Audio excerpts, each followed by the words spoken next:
Selamat berjumpa kembali dalam layanan audio sahabat perjalanan. Hari ini adalah hari Selasa 16 April 2024. Tema renungan saat teduh kita dengan judul Air Kehidupan. Firman Tuhan terambil dalam Yohanes pasal 4 ayat 13 sampai dengan ke-14.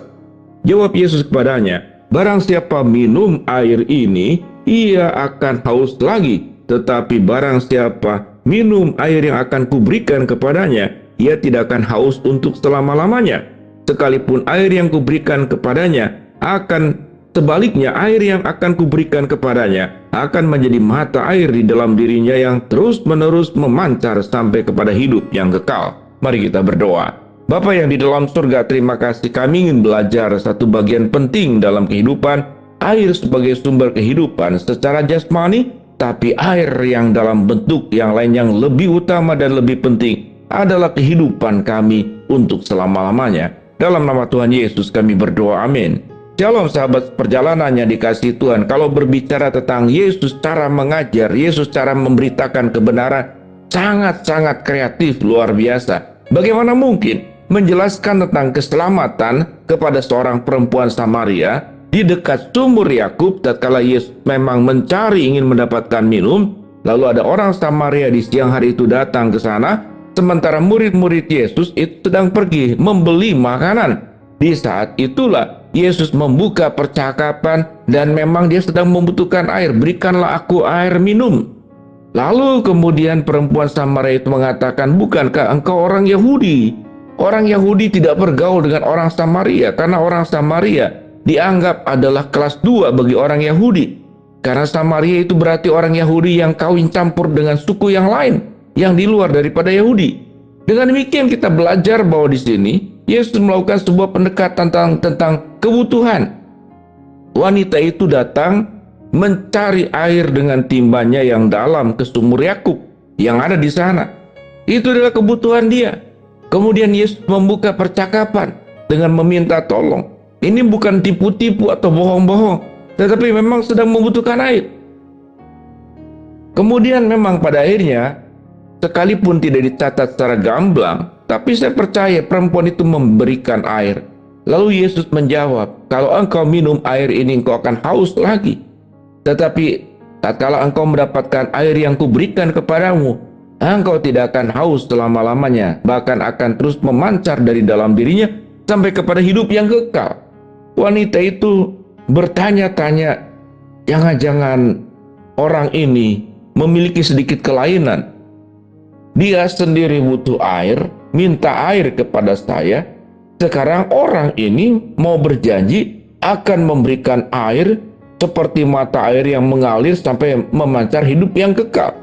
Sampai titik ini tentu yang terjadi adalah keraguan-raguan tentang siapakah pribadi yang ada di hadapan seorang perempuan Samaria ini.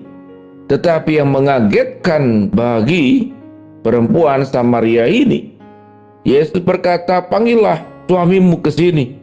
Lalu perempuan Samaria itu menjawab, "Aku tidak punya suami." Tetapi Yesus menjawab, "Memang engkau tidak punya suami, karena engkau sudah memiliki 5 suami. Dan satu yang ada di rumahmu itu bukanlah suamimu." Jadi berarti ada 6 orang. Tentu bertemu dengan seseorang yang belum kenal, tidak tahu sama sekali. Kemudian tiba-tiba tahu permasalahan hidup yang paling pribadi dari seorang perempuan Samaria ini. Sampai terkaget-kaget perempuan Samaria ini. Kemudian apa yang dikatakan perempuan Samaria ini? "Tunggu Tuhan, engkau adalah nabi yang diutus oleh Allah." Karena hanya seorang nabi yang sanggup melihat sesuatu yang tidak pernah diketahui sebelumnya. Dan proses itulah kemudian wanita ini menjadi percaya kepada Kristus. Wanita ini menjadi percaya kepada Kristus dan membuka diri menerima Kristus sebagai juru selamat. Yesus berkata, "Percayalah dan sembahlah Allah dalam roh dan kebenaran, bukan menyembah di gunung ini, di Yerusalem, ataupun di tempat-tempat yang dianggap keramat oleh orang-orang tertentu." Pada proses inilah kemudian terjadi sebuah peristiwa pekabaran Injil yang terjadi dengan menyampaikan tentang air kehidupan yang dimulai dari kisah tentang bagaimana Yesus meminta air minum di sumur Yakub kepada perempuan Samaria ini. Sampai titik di sini, kita akan belajar apa aplikasinya dalam setiap kehidupan kita. Sahabat seperjalanan, jujur, kehidupan kita itu membutuhkan air. Kita bisa berpuasa, tidak makan lebih lama, tetapi kalau kita tidak minum, maka kita akan meninggal. Seluruh sumber-sumber kehidupan yang ada di alam semesta ini, atau mencari kehidupan yang di luar bumi ini, maka tanda-tanda kehidupan dimulai, adakah sumber air di sana? Kalau kita melihat menyimak di seluruh peta di dalam dunia ini, kehidupan peradaban manusia itu selalu terjadi di pinggir-pinggir sungai, selalu terjadi di genangan-genangan air, baik dalam bentuk waduk, mungkin genangan-genangan yang memang terbentuk secara alamiah, danau. Di sana kehidupan terjadi. Itu kehidupan terjadi. Dan transportasi itu terjadi sekalipun airnya tidak bisa diminum, yaitu di pinggir-pinggir pantai. Seluruh kota-kota besar di seluruh muka dunia ini, itu terjadi peradaban itu di pinggir-pinggir pantai. Tapi sumber-sumber kehidupan adalah di mana? Air-air tawar yang jernih, bersih, dan baik, itulah sumber kehidupan manusia. Sehingga perpaduan kehidupan peradaban manusia biasanya ada di pinggir pantai, di aluran sungai, yang sungai itu mengarah ke laut. Di sanalah kehidupan terjadi. Itu kebutuhan kita tentang air. Tetapi ada air yang jauh lebih penting, yaitu air kehidupan, yang akan menyegarkan jiwa kita yang kering kerontang, jiwa kita yang berdosa, jiwa manusia yang sudah tersesat, jiwa manusia yang sudah hilang, jauh dari Tuhan. Sewaktu kita menerima air kehidupan yang berasal dari Kristus sebagai air hidup, maka kita diselamatkan, maka kita disegarkan, maka kita dijauhkan daripada kematian kekal. Tanpa air orang akan mati secara fisik. Tanpa Kristus orang akan mengalami kematian di dalam kekekalan. Orang akan mengalami sebuah proses penderitaan panjang di neraka sana. Dengan demikian sahabat perjalanan, kalau kita berbicara apa yang kita butuhkan tentang air, yaitu memang yang pertama, air secara fisik, mineral secara fisik.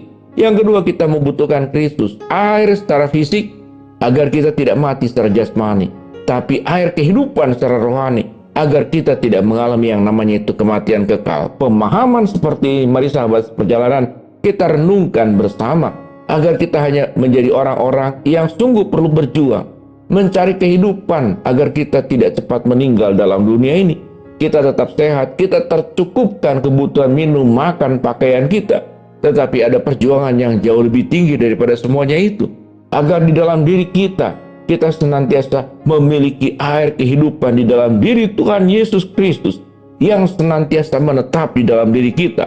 Sehingga kita tidak pernah mengalami kekeringan. Bahkan firman Tuhan berkata, dari dalamnya dia akan keluar aliran air kehidupan yang akan memancar terus mengalir sampai kepada hidup yang kekal. Mari sahabat perjalanan, miliki air kehidupan yang ada pada diri kita, dan kita akan mendapatkan kehidupan yang kekal, dilepaskan daripada kematian yang kekal. Mari kita berdoa. Bapa dalam surga, terima kasih buat kebenaran firman Allah yang sudah kami pelajari. Terima kasih untuk kisah yang sudah Tuhan berikan, lewat banyak kisah yang Tuhan Yesus lakukan. Hamba-Mu berdoa buat sahabat perjalanan yang sedang sakit, Tuhan jamah sembuhkan. Sahabat perjalanan yang sedang menghadapi masalah, Tuhan bukakan jalan. Sahabat perjalanan yang sedang berharap memohon sesuatu, Tuhan kabulkan dengan cara dan waktunya Tuhan. Di dalam nama Tuhan Yesus kami berdoa. Amin. Shalom sahabat perjalanan, milikilah air kehidupan, yaitu Kristus yang menyelamatkan, menebus, mengasihi engkau sehingga engkau terhindar dari kematian kekal. Amin.